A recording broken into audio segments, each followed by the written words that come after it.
குடும்பம் ஒரு மாபெரும் பிசினஸ் பண்ணிட்டு இருக்காங்க துபாயில. பல லட்சம் டர்ன் ஓவர் வரக்கூடிய ஒரு பிசினஸ்ல தன் மகனும் இருக்கணும் அப்படின்னு அப்பா நினைச்சும் அவரால் முடியலை. ஏன் அப்படின்னா தன் மகனுக்கு சினிமா மேலே இன்ட்ரெஸ்ட். ராவணனும் போய் துபாயில ஸ்டே பண்ணி இருக்கிறாரு.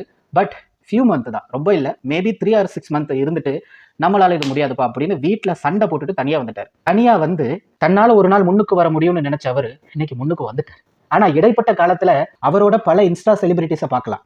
தொடர்ந்து அவரோட நிறைய செலிபிரிட்டிஸ் போயிட்டு வீடியோ போடுவாங்க. கிருபாகரனா ஒரு பையன் உண்டு இல்லையா, அவர் கூட இவரோட அதிகமான வீடியோ போட்டிருக்காங்க. ஒரு பர்த்டே செலிப்ரேஷன் கூட தீப்பெட்டி இருக்கு இல்லையா, அந்த தீப்பெட்டிக்குள்ள மேபி வெள்ளி மோதிரம் நினைக்கிறேன், அழகா இருந்தது. எனக்கு தெரிஞ்சு இப்போ இருக்கிற ரேட்டுக்கு அது ஒரு 1500 2000 இருக்கும். அது முக்கியம் இல்லை, ஆனா அதை கொடுக்கணும்னு ஒரு மனசு தோணுது பாத்தீங்களா, அதுதான் முக்கியம். ஸோ அந்த நட்பு ரொம்ப அதிகமாக அவங்களுக்குள்ள இருக்கு, அது நல்லா தெரியுது. ஸோ இந்த மாதிரி இன்ஸ்டால ஃபேமஸ் ஆன பல செலிபிரிட்டிஸ் அவங்க சேர்ந்துக்கிறாங்க. நமக்கு தான் யாருமே இல்லையே. எங்க நீங்க தான் நாங்க போட்ட வீடியோவை 1000க்கு மேலே போக விடுறது இல்லையே. குறைஞ்சபட்சம் ஒரு 10,000, அதிகபட்சம் ஒரு 1,00,000. எனக்கு ஒரு ஆசை தான், நம்ம போட்ட ஒரு வீடியோவாவது 1,00,000 போயிடாதா அப்படிங்கிற எண்ணம் தான்.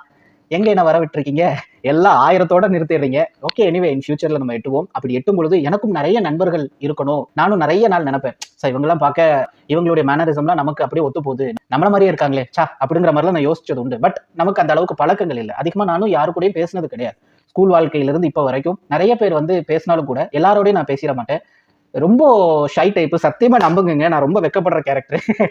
ஆனா என்ன பண்றது, போக போக அப்படி வந்துடும். நீங்க பேச ஆரம்பிச்சிட்டீங்கன்னா காதை கடிச்சு துப்பிடுவேன், அவ்வளவு பேசுவேங்கிறத சொல்ல வரேன். நான் சொல்றதை விட என்னுடைய நண்பன், நெருங்கிய நண்பன் ஞான ஒளின்னு ஒருத்தர் இருக்கான்ல, அவன்லாம் சொன்னானா ரொம்ப அசிங்கமா சொல்லுவான். ஸோ எனக்கு இருக்கக்கூடிய நண்பர்கள் ரொம்ப குறுகிய வட்டம் தான், அந்த வட்டத்துல தான் பயணிச்சுட்டு இருக்கேன். ஆனா ராவணன் வந்துட்டு ஒரு பெரிய ஒரு நண்பர்கள் பட்டாளத்தோடு அவர் செயல்பட்டு இருக்காரு. அது நல்லாவே உங்களுக்கு தெரியும், தெரிஞ்சிருக்கும்.